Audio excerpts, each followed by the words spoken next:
Hey, it's Jim, and this is level 3 of the CFA program, the constructed response set on the topic of asset allocation. You guys, of course, know asset allocation from level 1. But let's do a quick example. Suppose I'm your client, and you know me, just a regular old 63-year-old college professor with this much in capital. And you may very quickly look at me and say, hey, you know what, Jim, 63-year-olds in your condition, the most efficient asset allocation is 10% short-term, 40% fixed income, 30% equity securities, and 20% alternative investments. And that sounds like a heuristic to me. Remember in our behavioral finance conversations, those are called shortcuts. Now, your shortcut might be exactly what is the most efficient allocation for me, but it's probably not. That heuristic then ignored things like my willingness and ability to take risk. It ignored any kind of goals that I might have, short-term, intermediate, and long-term. It ignores the current state of the economy. It ignores all sorts of things. The Institute is keenly aware that there are no shortcuts when it comes to asset allocation. That's why there are 4 learning modules inside of this topic. The first one is called Capital Market Expectations, which is a scan of the entire environment. Let's go look ahead at the economy, see what inflation is, see what GDP is. Let's go ahead and look at monetary policy and fiscal policy. What the heck is the government doing to help us or to hurt us? The second learning module is on forecasting. So we take that first information set about the state of the economy and we collect some data, and then we try to forecast the returns on, well, what did I say in those that initial allocation for me? Short-term returns, fixed income returns, equity returns, and alternative investment returns. And then that third learning module is on, kind of the introduction to actual asset allocation, where there's a great discussions on tactical asset allocation, strategic asset allocation, and of course how this all fits into the Harry Markowitz efficient frontier. And then the last learning module is on optimization. So there's a ton of stuff in here. We could probably come up with hundreds of these constructed response sets for this particular topic. But today our focus is going to be on those first 2. So there we go. Capital market expectations, there's framework and macro considerations. This is what I was talking about, the entire economy, and then forecasting asset returns. Now you might be tempted to say, you know what, Jim, if I remember correctly, that first learning module on framework and macro considerations, I think it's 1 million pages long. And I think the second one on forecasting is 1.5 million. Absolutely. These are very long readings. So we need to pay close attention to all that stuff. All right, so here's our vignette. And for some of you, I want to skip over a couple of slides here. For those of you who like to read the questions first, before you read the vignette, I'll go ahead and skip ahead a couple of slides. So we have 4 questions here. Maybe those of you who want to do this, go ahead and pause the video. Take a look at those 4 questions, and maybe they'll give you some indication of how you want to read and highlight when you work through the vignette. I did not do that when I went through the program. I just read the question stem and did my best, whatever that meant. But I know there are lots of people that like to read the questions first. So either way is fine. All right, so let's go ahead and highlight some of these. So we have a small open economy. It's called Eastland, right? Significant economic fluctuations. All right, so the fact that it's a small open economy, we're not surprised to hear significant economic fluctuations over the past decade. Central bank closely monitoring, all sorts of stuff there. So what are these key facts? So we're averaging 2.5% GDP growth. All right, that sounds okay.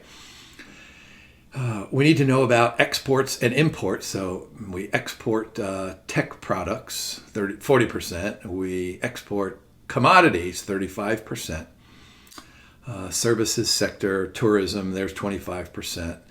And then we have strong ties with a neighboring country, Westland, 30% of international trade.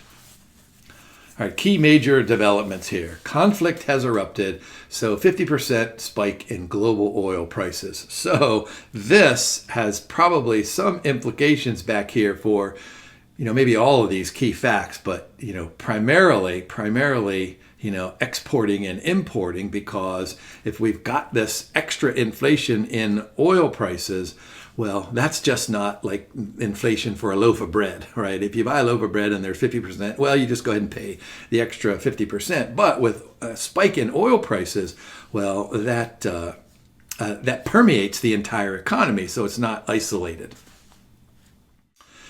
That next sentence is important. We're a net oil importer. All right, so what does that mean? Global prices, they're rising way over there, and we're importing, 20%.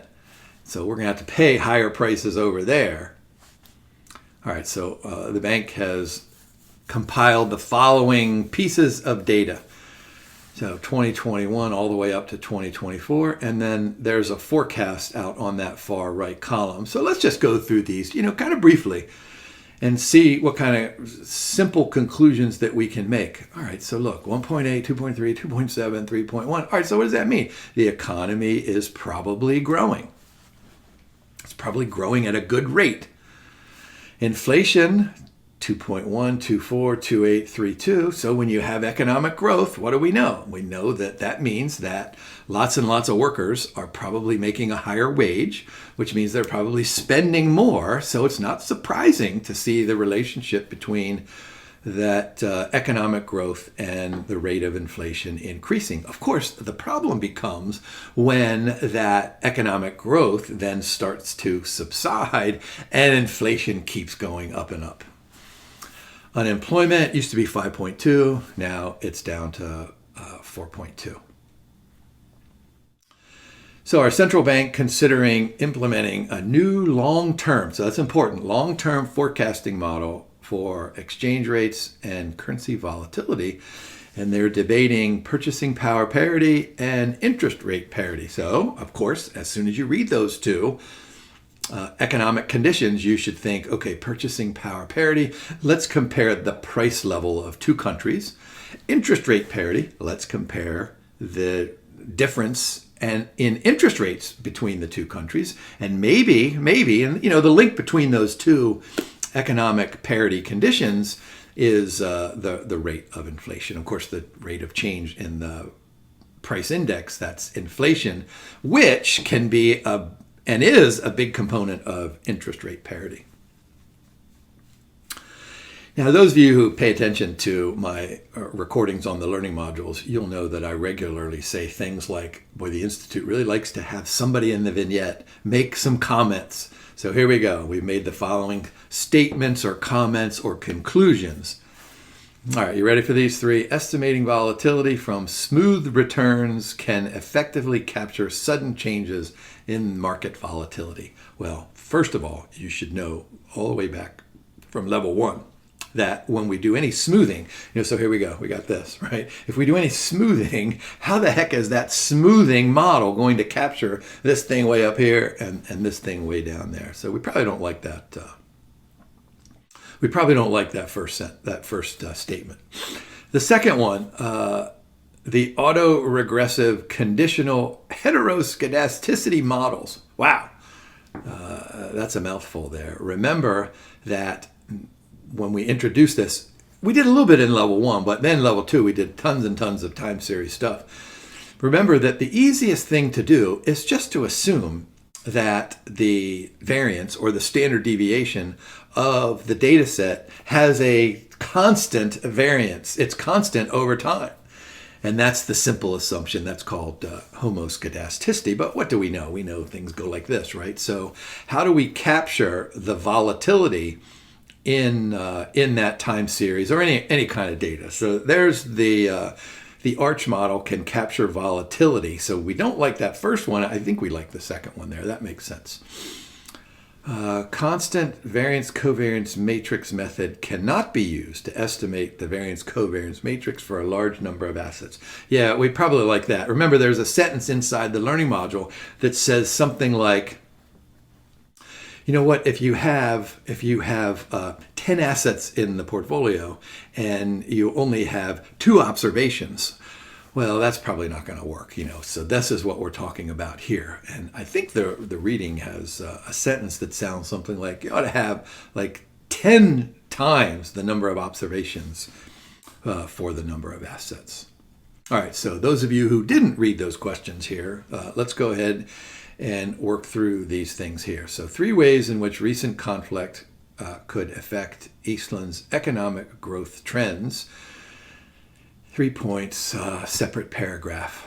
And by the way, when I did level 3, and remember, I didn't do level 3 just one time, but when I did level 3, I was so careful to write, especially the second time I did, to write my sentences out in, I tried to print and write so that the reader could actually read, because I'm guessing that you guys are like me, you can't just scratch. Make sure that it's readable.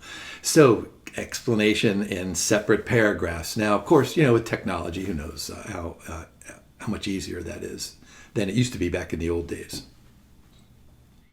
Evaluate the current business cycle. All right, so remember in that one learning module, we had this graph that went like this. So here were the stages of the business cycle. Remember, it started with the initial recovery, and then we had early expansion, and then we had late expansion, and then we had what my grandmother used to call putzing, and we'll call that slowdown, and then the contraction. So, that goes, up and down. So we need to probably identify that business cycle and discuss how it might impact short and long-term unemployment rate expectations. All right, question 3, we're not surprised to hear this. Do we like PPP or do we like IRP? And then that question 4, which one do we like or which one do we not like? So make sure you read the question here. This one says, what is least likely to be correct? All right, you ready? All that stuff. Now, hopefully you won't take that long to read that vignette when you get to your level 3 questions, but I'm trying to give you some context about how to think about these things so that when you get to the question, then you're prepared. You probably know what some of your answers are going to look like, and you're prepared to do that. All right, so 3 ways that this recent conflict could affect the economic growth. So what we've done here is we've highlighted a couple of things from the vignette. All right, service sector, 25% to GDP, strong ties with Westland, and then there's that big thing there, the 50%. So how are we going to answer this? So let's do that most important one first, right? So net oil importer with oil accounting for 20% will likely increase Eastland's import costs substantially. Note that paragraph and then the next 2, these are not dissertations. You don't have to write 300 things each time. Make sure you're aware as you do this, it's 3 points. So did you write enough in that first paragraph to get a point? Sounds to me like you did. How about increased inflation? Higher energy costs typically feed into the prices. So this is what I was saying. What word did I use earlier? Permeates or dissipates, or there's probably other better words for that then. And then the negative impact on tourism. And so you could probably have a sentence in there about, maybe the value of the currency, maybe it becomes more expensive, so that's going to hurt our tourism revenues. All right, how about question 2? What about this business cycle? So here's a replication of what we talked about just a few minutes ago about these trends. All right, so what do we think? Appears to be in the expansion phase of the business cycle. So how did we come to that conclusion? Well, we go from 1.8 to 3.1 of growth. We've gone from 2.1 to 3.2 for inflation. We've gone to 5.2 down to 4.2. Now we've done this over 1, 2, 3, 4 years. Don't be tempted to include that forecast in here, right? This is the business cycle current. Look at that. Evaluate the current business cycle. So that's not saying anything like evaluate that forecast. That might be a different vignette. And so those all indicate that we're, I would probably, what we decided to do, we call this the expansionary phase.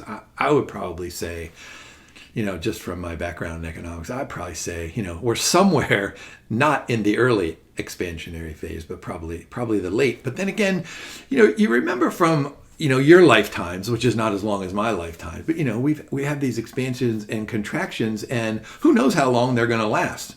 It'd be great if an economist could say, hey, this expansion is going to last for 3 years and then we're going to crash. But you just can't do that. Some expansions last for 6 months, some last for 6 years, some last for 60 years, some last for 600 years.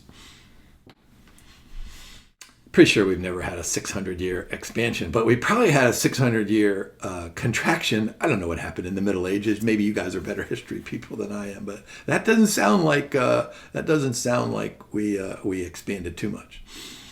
All right, so how do we do this? There we go. Steadily increasing GDP. There's the declining unemployment rate. So then let's go ahead and focus on what is this short-term versus long-term expectation. So in the short run, unemployment is probably going to decrease further.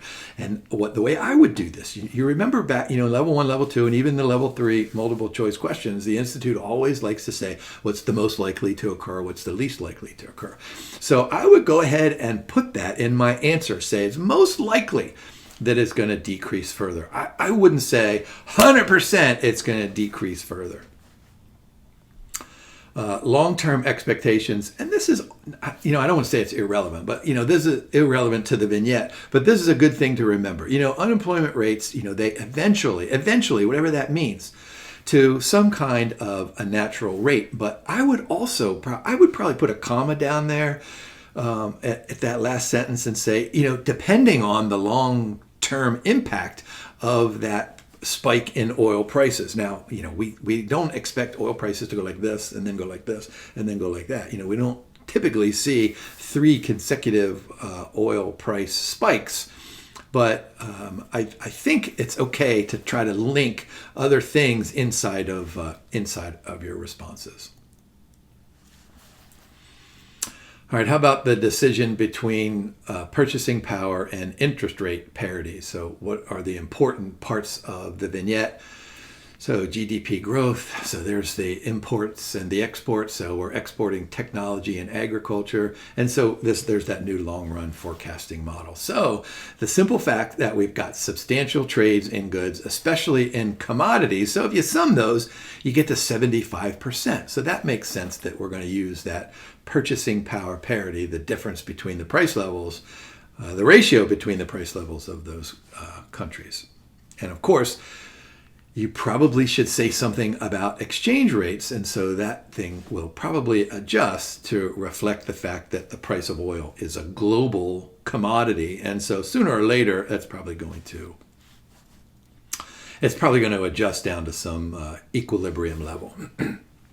Now, the second part of this, right? What do we say up there? Justify your choice with 2 reasons. So don't forget. If the Institute says 2, then give them 2. If the Institute says 3, give them 3. If the Institute says give us 27 reasons, move on to the next question. So this is what we know. Purchasing power parity tends to be more effective, way more effective for long term, and so therefore more stable. And that's consistent with that long term forecasting model. Now this last one here, what does we say? Least likely to be correct. I think we already answered that, right? Which one? We liked the ARCH one. We liked the Variance-Covariance matrix. So we didn't like the first one there, mostly just because of that word smoothing in there. Yeah, that's probably not going to be reflective of that spike in oil prices. And so here we go, these ARCH models. And don't forget, there's a GARCH model too out there, generalized autoregressive. But these ARCH and GARCH models, this is what they do. They capture that volatility. And so remember that ARCH model is just a simple old linear regression where you have a coefficient for the variance in time period n-1 is one of the independent variables, and then the second independent variable is some measure of the capture of that spike in oil prices in this case, or that shock event. I think the learning module talks about that shock event. So how did you grade yourself on all of this? And hopefully the answers, hopefully we got all 12 out of those 12. Now here's this final answer about the variance-covariance matrix. This is what I was saying earlier. So read that last thing. If the number of assets exceeds the number of historical observations, then some portfolios appear to be riskless. So this is what I was saying earlier about you need to have 10 times. I don't know if that's an important number to remember, but this is pretty clear. So hopefully we did okay. Whoops, I didn't mean to go that far. So hey, thanks for watching. And good luck studying, and keep watching all of these vignette videos as supplements to all of my recordings. Maybe this one was more fun to watch because it was relatively short. Some of those other ones are way too long. Anyway, have a great day, and let me give you the Fonzie thumbs up. You guys don't know who Fonzie is. There's your homework assignment. I'll see you next time.